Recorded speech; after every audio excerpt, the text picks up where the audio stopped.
Welcome to the Save Our Sperrins campaign, Voices from the Frontline. I'm Morella Fife, your host and a member of the Save Our Sperrins team. At the heart of this struggle are the voices of local people, farmers, families and young campaigners whose homes, work and families are rooted in this place. Their voices are joined by supporters from across the world, standing in solidarity, from professors to artists, from those offering vast expertise to those whose presence alone is an act of support. All have stood with us. In this series, we share stories of resistance, resilience, and hopes from those determined to protect these mountains, their land, their rivers, the very air they breathe, and their community. Let's get started. My guest today is Sinéad Mhearnóg from ConyGlen near Greencastle. Sinéad is a young mother and a passionate advocate for the Irish language and culture. She works with Glór and nGael, supporting communities across Ireland to keep language alive. She has been a familiar voice at Save Our Sperrins events over the years.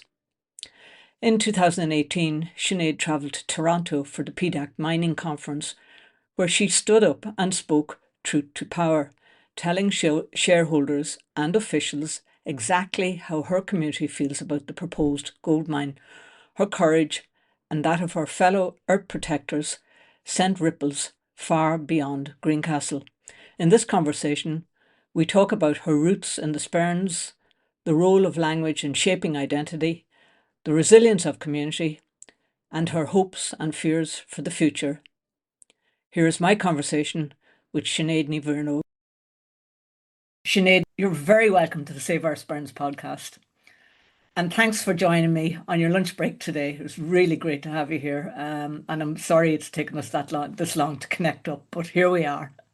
No bother. I was Gurmagad Morella, Aslan Curry for the invitation. I'd love to begin by getting a sense of who you are, your roots, and what has shaped your love of language and culture. Who are you and where are you? Who am I?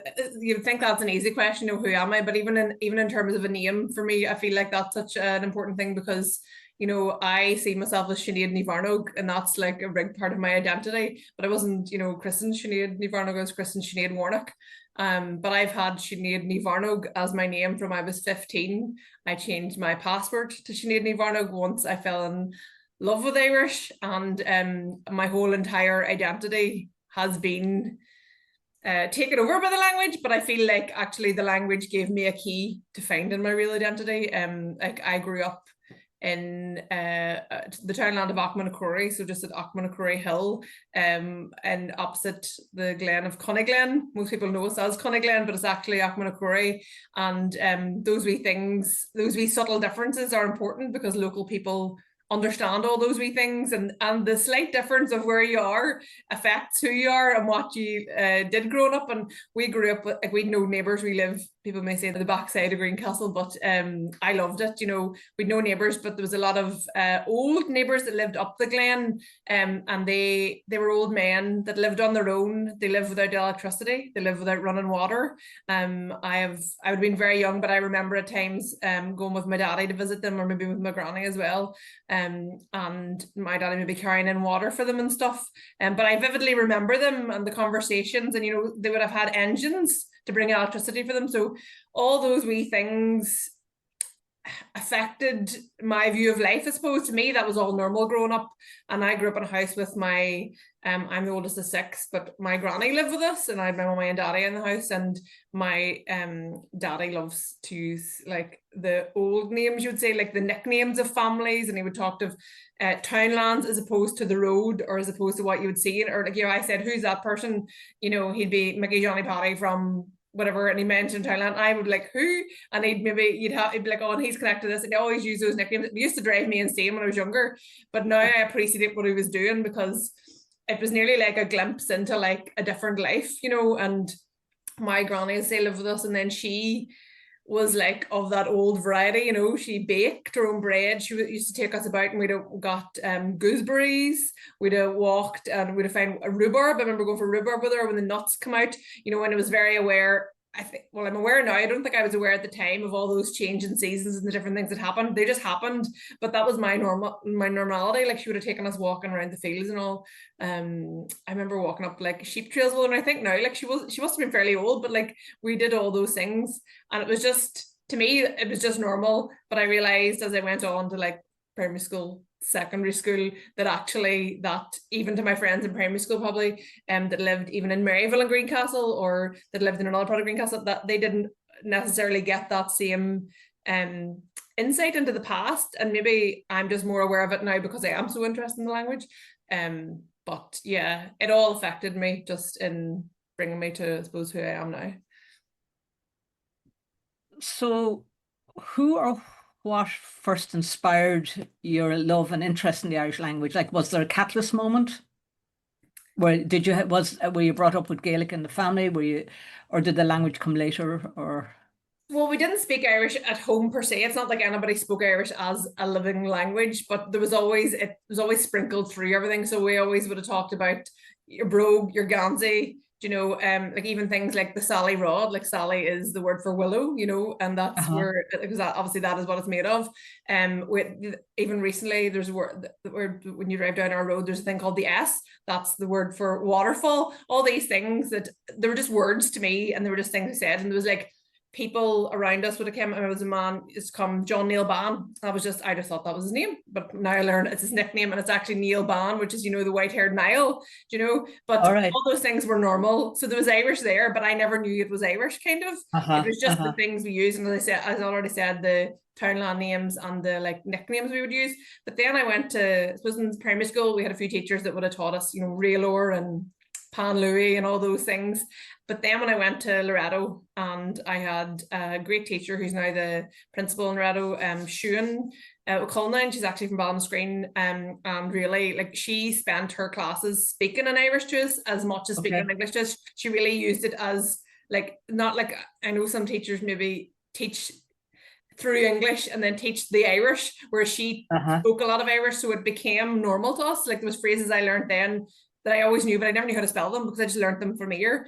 Yeah. And then I went to Mhearnóg, College of Mhearnóg in Donegal, and like from then on, that was it. Like, absolutely fell in love with it. It became a living, breathing language with the Bannantees, with all the people up there. And at that point, I think I realized of how much connection to the language I previously had, because I remember my granny saying to me, she gave me a note of a man who lived up there. You should meet this man when you're up there. Now, I never did, because obviously I was probably 12 or 13. I wasn't gonna, sort of at that now. I wish I had now, but there was wee things that she was said, you'll know this person, or we went visiting houses and they would have been Irish speakers, but I had never made the connection, and it wasn't until I got older. So it was then that I fell in love with Irish.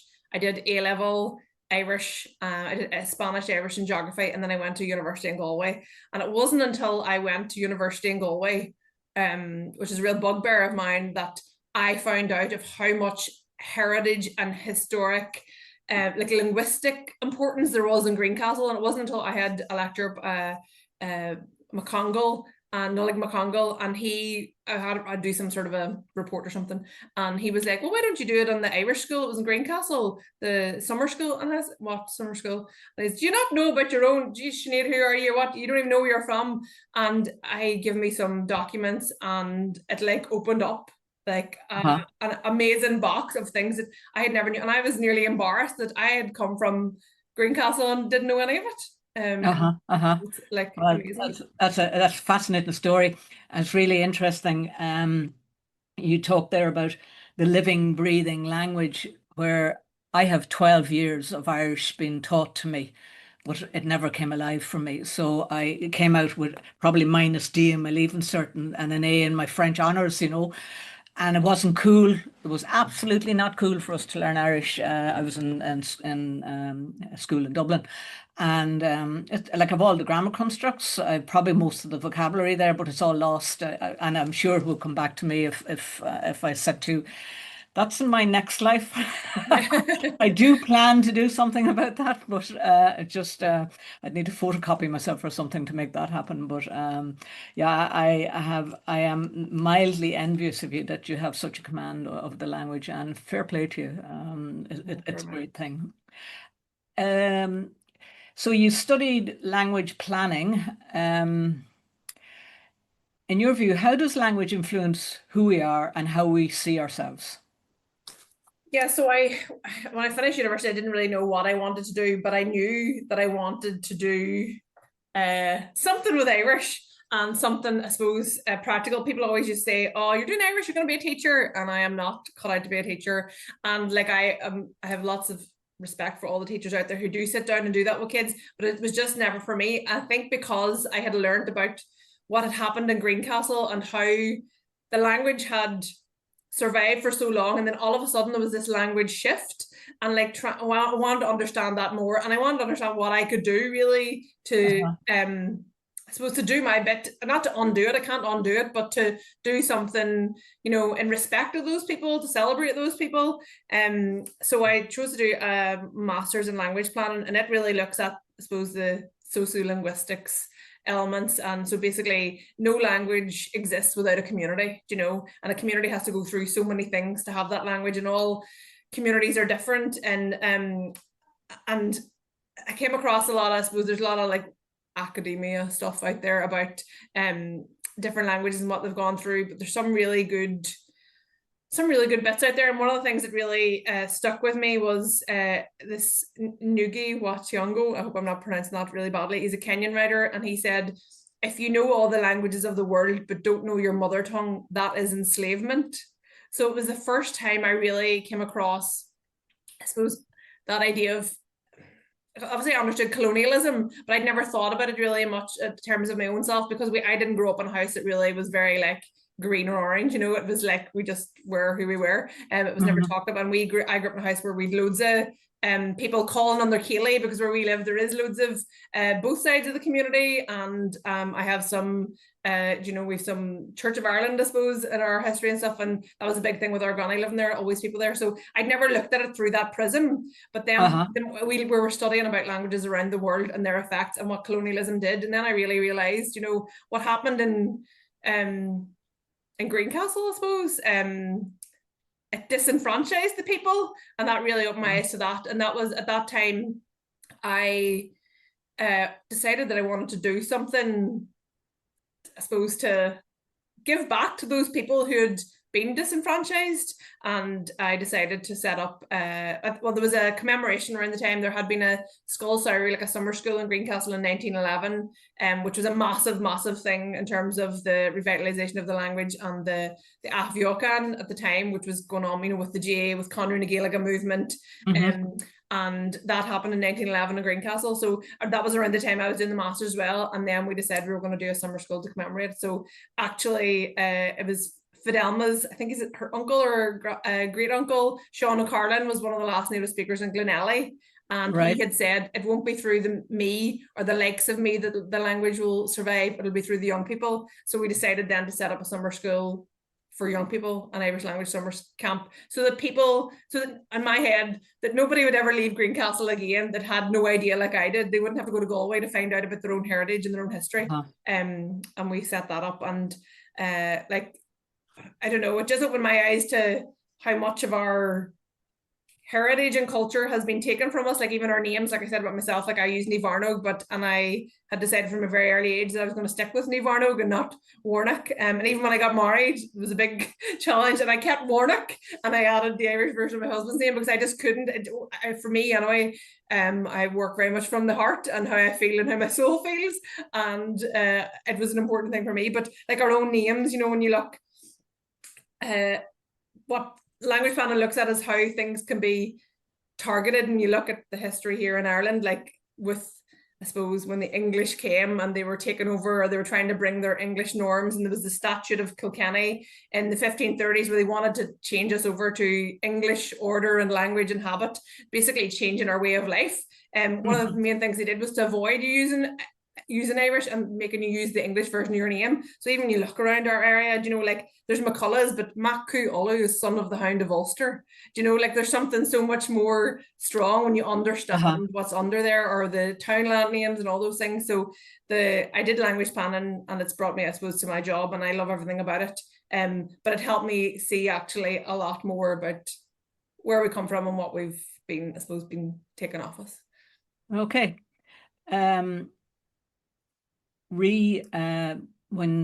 you speak about when a people when the language is removed from a people, they also their identity is also lost straight away. And I was reading recently about the native indigenous people of Turtle Island. I don't know if you're, and Turtle Island, to anyone who's not aware, is what the native Indian indigenous people of North America used to call. North America was always known as Turtle Island, and of course all the Western culture has no idea where or what Turtle Island is, but in that in that those two words alone, everything is lost. And it's interesting to think that in the States there are numerous languages recorded and in extant that the people no longer exist. The language is left behind because somebody had managed to get it written down before the people were diluted out of from where they came from and became something else. And some people don't even know their origins. So it's understandable you not knowing about the language in Greencastle and how that was over, it was the last remaining Irish-speaking area in Ulster and perhaps in the Midlands, the whole of the Midlands really, if there was further research done. I want to just bring you back to something for our podcast listeners. Can you explain what nGael is? So ConyGlen is the Gaelic League, and they were set up in the late 1800s. I hope I'm saying that right. I think it was around the time that the GA was set up, and I suppose there was a big movement at the time. This was a more nationalist movement at the time, and bringing about Gaelic ideals and that kind of thing. So they were founded at the time, focused mainly on Irish. And the first president of Ireland was their first president, Douglas Hyde. So it was all kind of interconnected. Yeah. Okay, that's great. Thanks for clarifying that. You now work for Glór nGael, and for our podcast listeners again, what is Glór nGael and what kind of projects or initiatives do you find most rewarding in your role?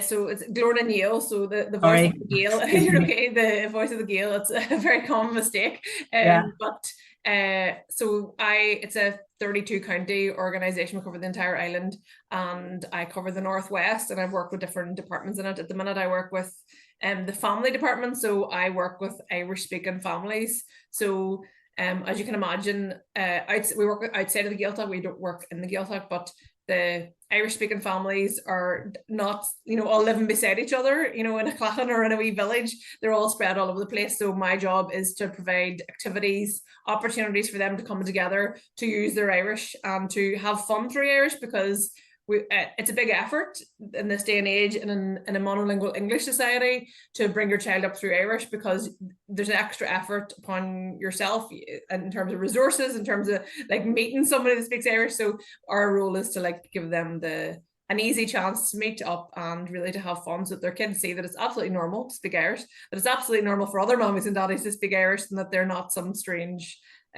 being. And it's been the joy of my life, I have to say, to meet these families.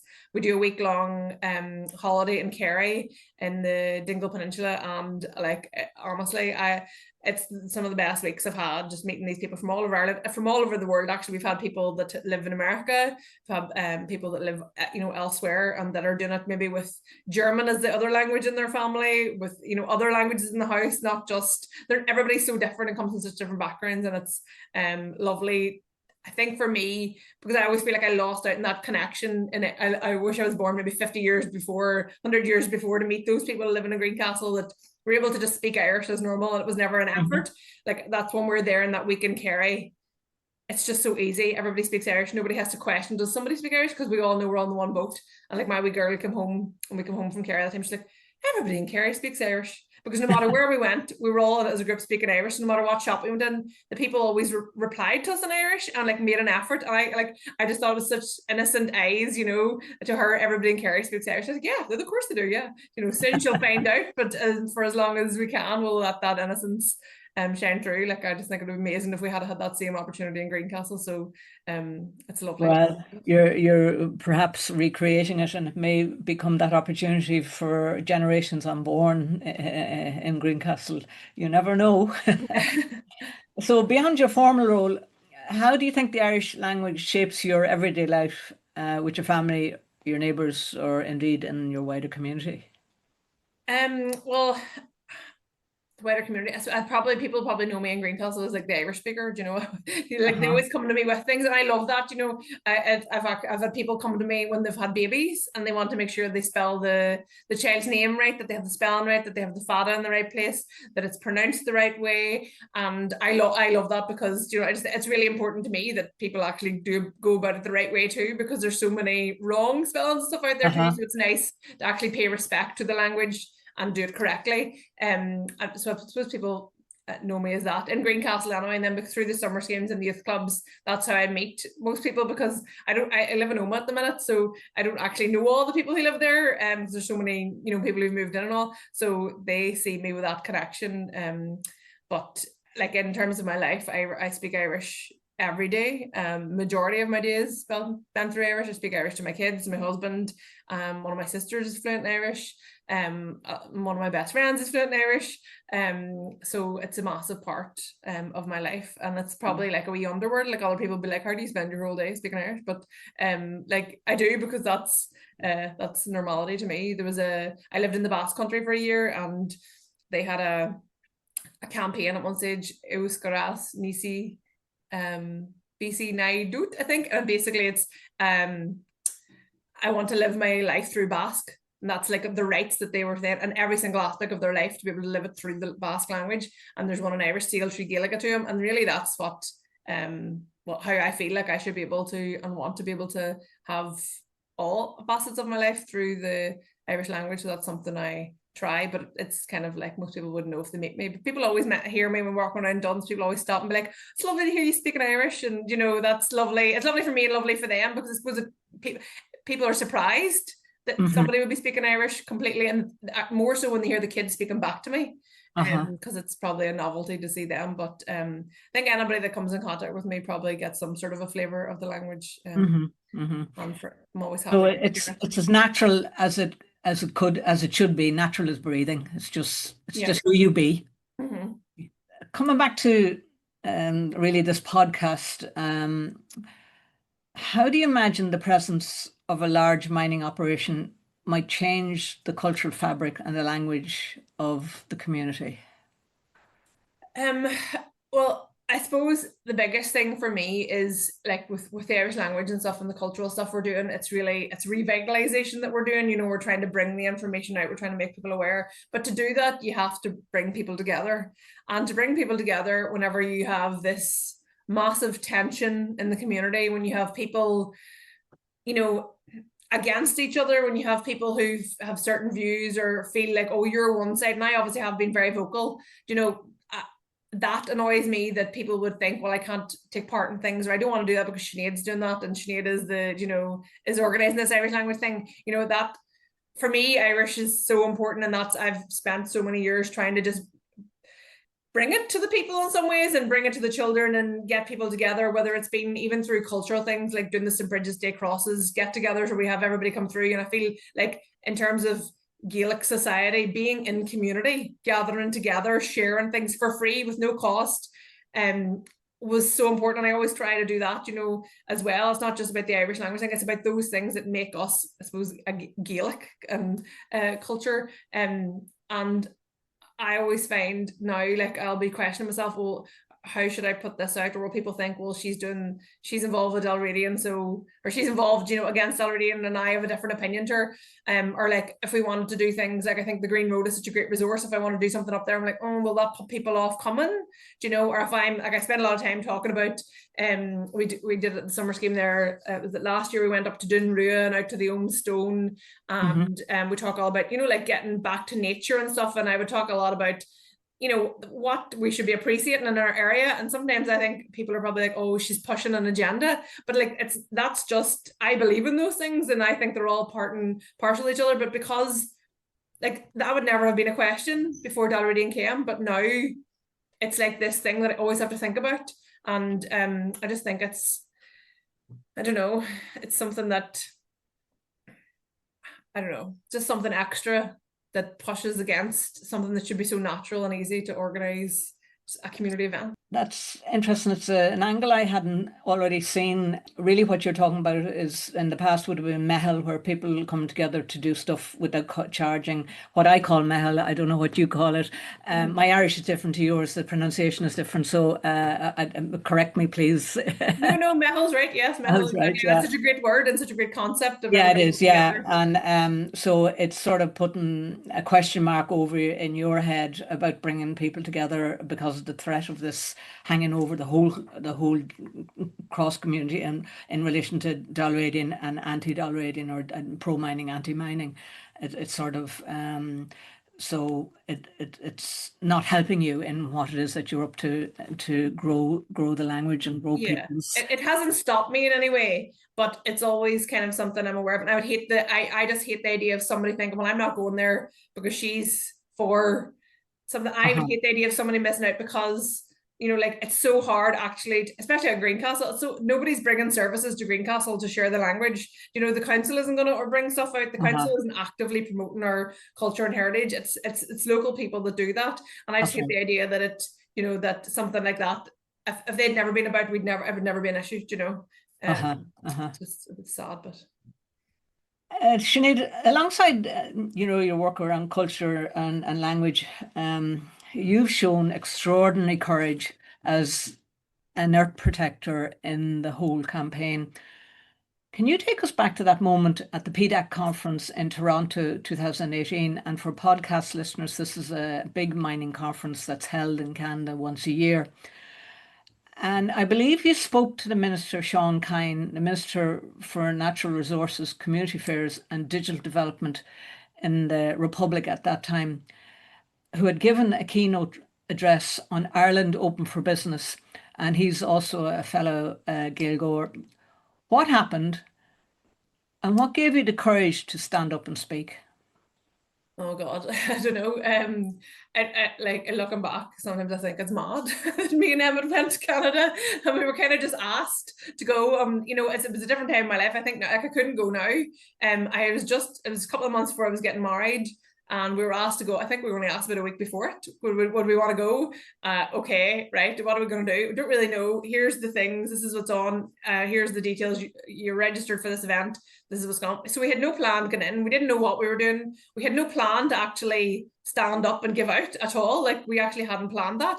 And the night before, me and Emma were like, what are we going to do? Like, what is this plan? So we were kind of thinking, okay, well, if there's an opportunity, we'll do something. But it's not that we had actively, explicitly said out, this is what we're going to do.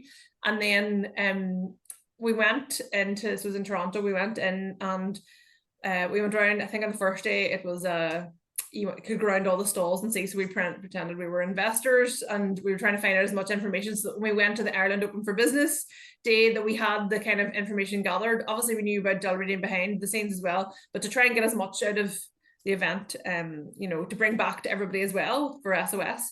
And so we went to the Ireland Open for Business dressed very, like, you know, corporately, and probably nobody passed no remarks on us. Here are these two white people walking in that stand out, you know, because it was I have to say, it was a very male dominated white event, you know, and the only people that were of color were a few girls dressed in carnival gear, showing Brazil was open for business, which I still think is horrendous that's the image they were portraying. But when we went into it, we sat through the talks. And I suppose we wanted to get as much out of it as well, not just, you know, if we complained at the very start, we would have been put out. So we kind of bided our time and we got as many notes and stuff as we could. And then the very last thing was Sean Kine was getting up to do the minister's address at the end. And before he finished, so during the thing, I was like, well, we have to do something. We can't not do this. I was getting more angrier talk by talk. One of the first people talking was Marie Cowan from GSNI talking about the TELUS project and basically how they were doing that to bring these people to us, you know. And it was just very much like one mining company talked about social license and how you had to work to get that. And I was just getting more sicker and more angrier by the minute there, how they were all working with each other to try and get things through, you know. So I read out these notes and I was like, I was writing it out anyway, whether I was going to say it or not, I wasn't sure. I wrote it out and I was getting angry and I was like, I can't leave today and not say something. And I was like, I have to. And I just stood up and read out the thing and I was trembling and my lip was quivering, but I had to say it. And then I knew Sean Kine was Gaeilgeoir and it was really important to me to speak as Gaeilge, because I think because of who we are, because of where we're from in Greencastle, that's such an important thing. And Martin O'Kane had always said that Irish language should be right front and centre. He was like a really important man. I'm not sure if you know who he is. He's a really important speaker and advocate for Gaeltacht rights in Gaeltacht. And he had always said how Irish language should be front and centre. And I'm proud to say SOS and with the campaign it always has been. So I've made sure to have Irish as part of it. So I finished it off as Gaeilge. And I actually thought that was important for me because that one as a Gaeilgeoir, but also because he was a Gaeilgeoir, so it was nearly like a conversation between me and him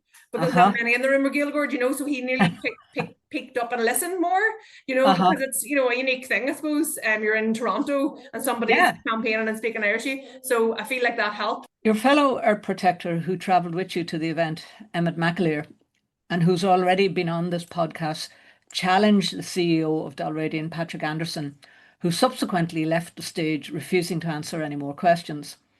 Long story short, following your visit to PDAC, Dalradian's shares plummeted. They called an extraordinary general meeting in August 2018 and sold the majority of shares to Orion Mine Finance. That moment showed how local voices can echo on the global stage.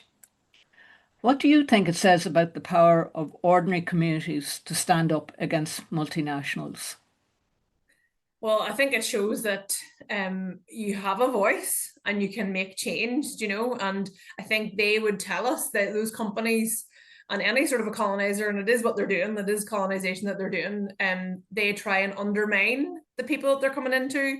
They try and make out that we're not worth value, you know, they try and make you feel like you have nothing to contribute. And what would you know, by calling us welly wearing farmers, you know, but little did they know that those welly wearing farmers and those farmers' daughters and sons are just as smart, just as strong, and have way more conviction than they do, because they can come in with whatever they believe, because they're viewing the world as, you know, I suppose the idea of what can we gain from it, whereas us as the locals who know every inch of the land are looking at us for, you know, are looking at it of, you know, what we can enjoy, what we can share, you know, as a community. So I think they just underestimated what they were doing, and they try and teach you that, you know, one person can't make a difference. And that was a big thing at the start of the campaign, was people saying, oh, don't be standing up against them, they're going to win anyway. And I feel like we have shown, with every small action, you know, there's a reaction in everything we did. And I mean, coming home from PDAC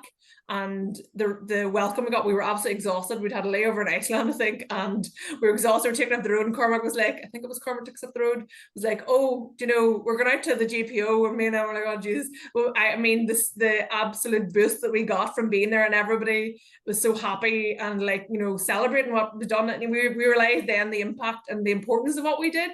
And I think then that encouraged other people. And like every, you know, I've read so many things about whether it's to do with the Irish language or any kind of a thing you're standing up for your rights, like you inspire so many other people, you know, one wee action does that. And even like when we were going to PDAC, there was really bad snow at the time and the buses weren't going, and we didn't have anybody to take us down, and one man contacted us, a local man, I'll not say his name, but he knows who he is, and he took us to Dublin that day. And, you know, there were so many, the more wee things that we've done, and not just me, I mean everybody, somebody will come out and say, oh, well, I do support you. And maybe I don't want to come out and stand up and be, you know, front of any marches or pickets or anything like that. But they let you know, and that all that keeps everybody going. We keep them going, they keep us going, you know.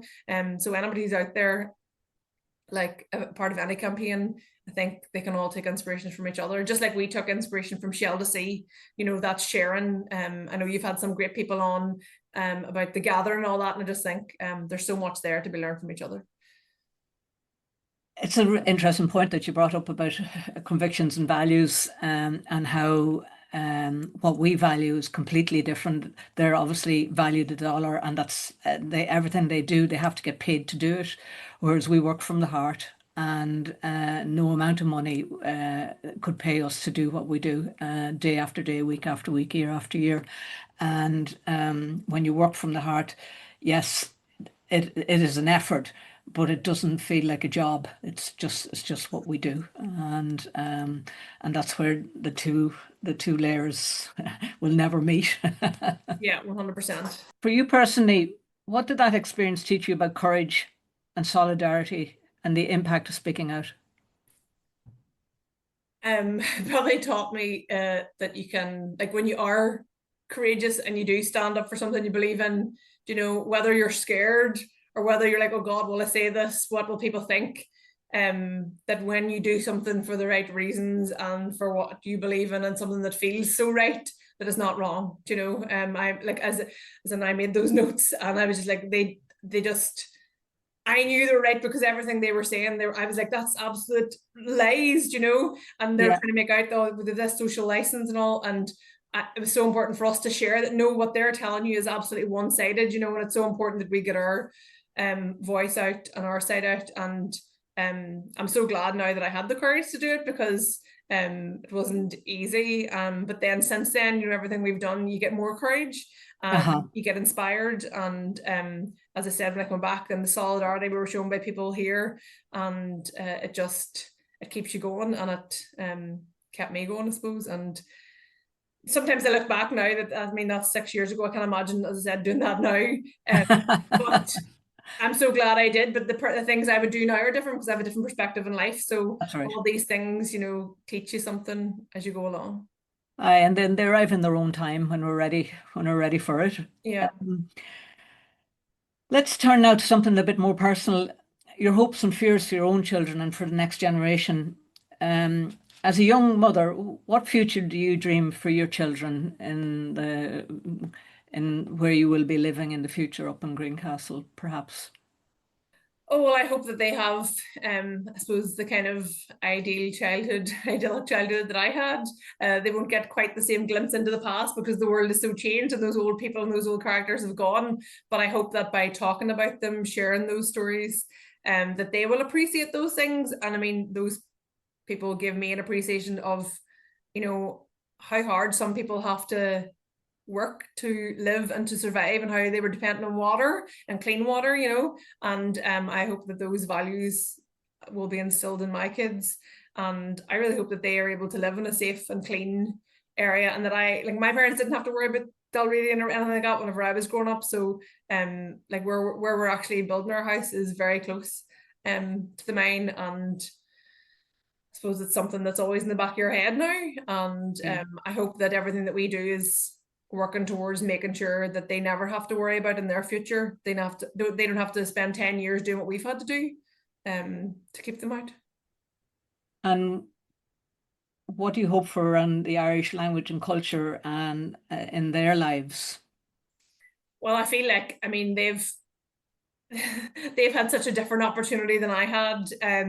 Like when you look back on the experience of the Irish language in Greencastle, and I know sometimes I talk about that all the time, about Greencastle and the Irish language, but like it's so important to highlight, because when you go back to actually how much English was pushed on this island, and it started in 1169 and it pushed and pushed, and then for many years it was kept around the Pale where the English was, and then further on down that in like the 1500s, then when it was kind of, I suppose they succeeded in moving it, there was more English language come down around the southern part of Ireland, but the northern chieftains kept it at bay, I suppose. But then we all know what happened with the Battle of Kinsale and the flight of the Arrows. And I mean, they said at the time that Hugh O'Neill trained his side soldiers with blackthorn sticks in ConyGlen. They went through the Sperrins in the flight of the Neils, and then obviously plantation of Ulster all came through. There was more English pushed, more people came taking land, pushed in,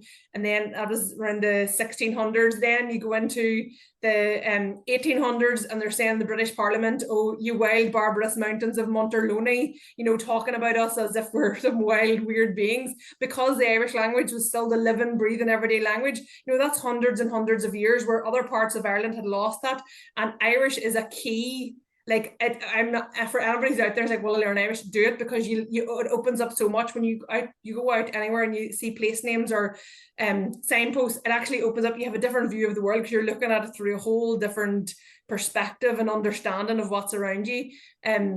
So that was still going on in Greencastle, and it wasn't until, then we went through the penal laws. Greencastle still had loads and loads of Irish speakers, 1800s right into the 1900s, when like the majority of Ireland, apart from the very west coast, had moved to English.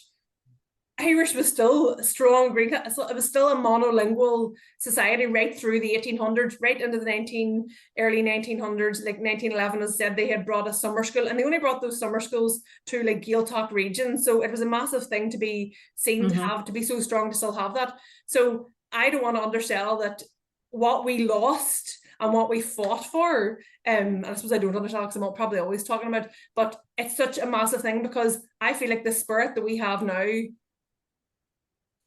is because of that, because we were so connected for so long to our language, to our land.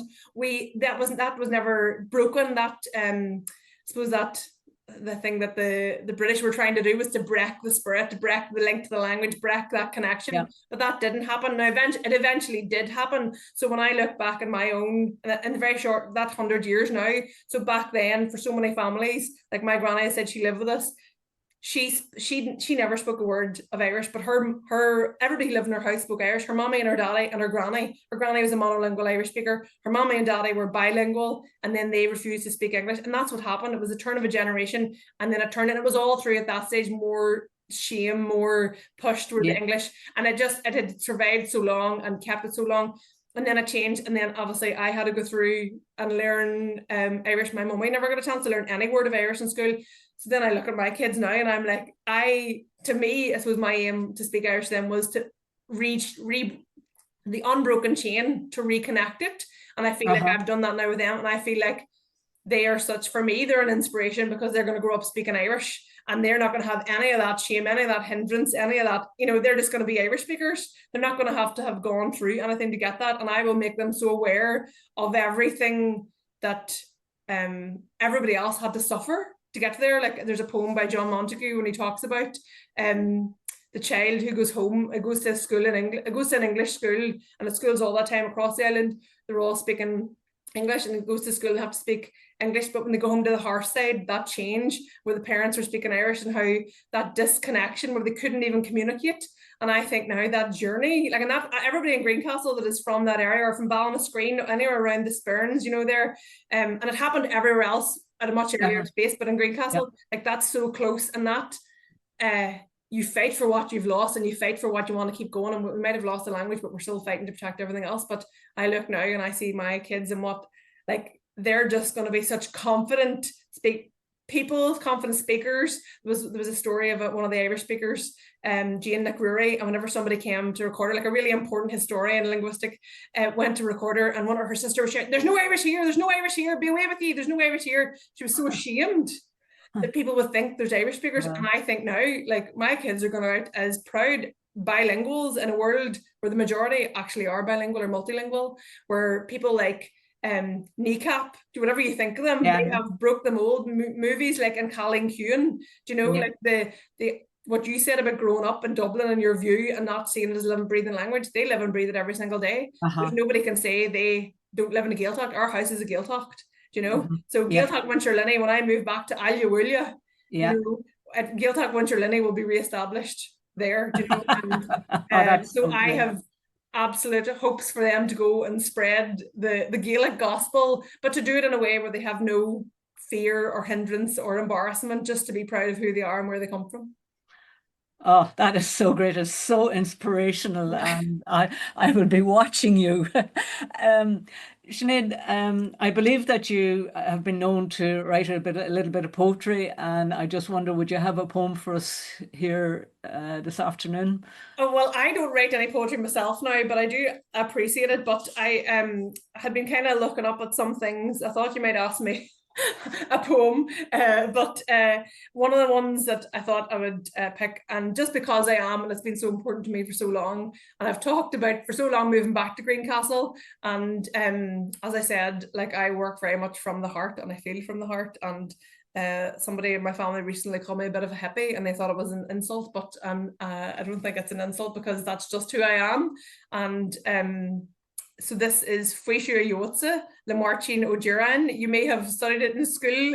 Oh, yes. It talks about basically Martin O'Duran going back to the Aran Islands, and that was his home. I suppose he'd lived away, and that's where he went to get Fuishiú, so peace, where he goes to find peace. And I swear every time, either when I lived in Derry and I used to drive over Sperrin and down into Dorval and down towards ConyGlen that way, or when I come from Omagh and I drive down past the field up over, and you see Saul and Dart, and you come down in there and there's just a Fuishiú. That's the Fuishiú that I get when I come home. And yeah, so I'm very much looking forward to getting that Fuishiú every day rather than spending the days driving out to Greencastle and coming back to Omagh. But this is Fuishiú Iotsa Le Martin O'Duran. Fuishiú Iotsa Shall Bug Gurridge a Mask Mogini Ilan Mara Ag Siúl Cush Cladi Magi Nis Tranona O Luan go Saharn Here a Gabala. Fuishiú Iotsa Shall Bug Gurridge a Mask Mogini O Chra Cree O Wirch Agna O Ugnis Gurk O Chainch Gontak Here a Gabala. Sinead. Oh, that's wonderful, Sinead. It's lovely to hear the music and the rhythm and the beat of living language. Thank you. As we wrap up, I always like to ask two things. First, is there someone you think I should invite onto this podcast? Someone whose voice needs to be heard? I did hear you ask this in the other podcast, and I was like, I know you're going to ask me this.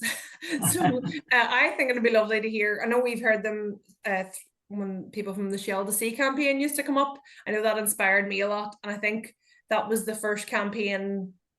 I was in Galway at the time and I remember hearing about it, and it was the first camp where I suppose other welly wearing farmers that Dalradian would like to play down for us, but it was those welly wearing farmers, you know, that stood up, and that while they didn't, people would say they didn't succeed, but what they did succeed in is making that whole entire project much safer for absolutely everybody in the area, whether it was people who were pro or against, you know, and everybody on this island should be like very thankful to them for the effort they put in. I mean, going to prison, everything.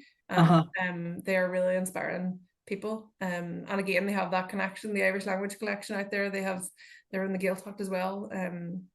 That's a fabulous idea, and I hadn't actually thought about it, because obviously I have a list of people who I'd like to, and that's a great suggestion. So I look forward to having them on here, and I will mention that it was you that proposed that they should come on. And my second question, when you look ahead for your family and your community and your language, what gives you hope? What gives me hope? Well, my kids give me hope, because they are just wee amazing Gaelgory who just speak it and live, breathe the language every day. In terms of, I suppose, the community, I would love to be able to, we've got a new development now at the GA club, and we're having meetings at the minute to bring the cultural language kind of element into it, and that gives me hope to have that and to do more of what we've been doing for the past, I suppose, 10, 15 years from we set up the last summer school, and to bring more of it and to get more people to learn about our heritage and culture, and the fact that there is finally now a Sperrins partnership for the first time in I don't know how long since the AOMB was set up, and they seem to be doing great things.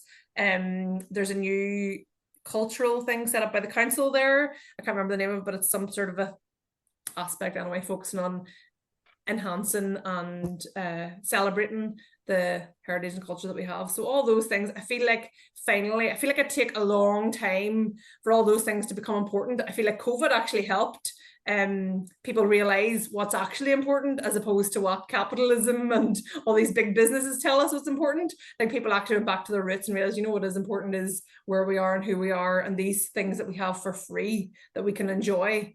And yeah, I'd just love to have more of that, people being in community, celebrating all the things that make us a bit special up in Mhearnóg, up in Greencastle.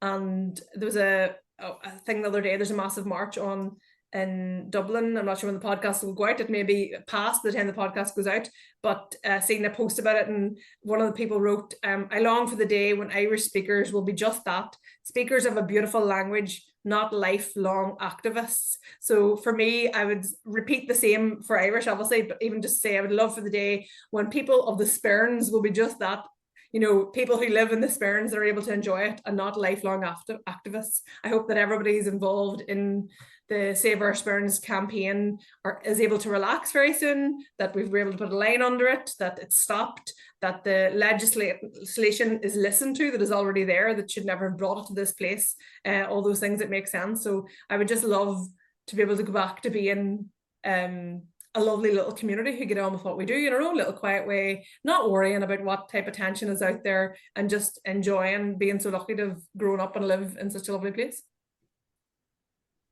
And I second that.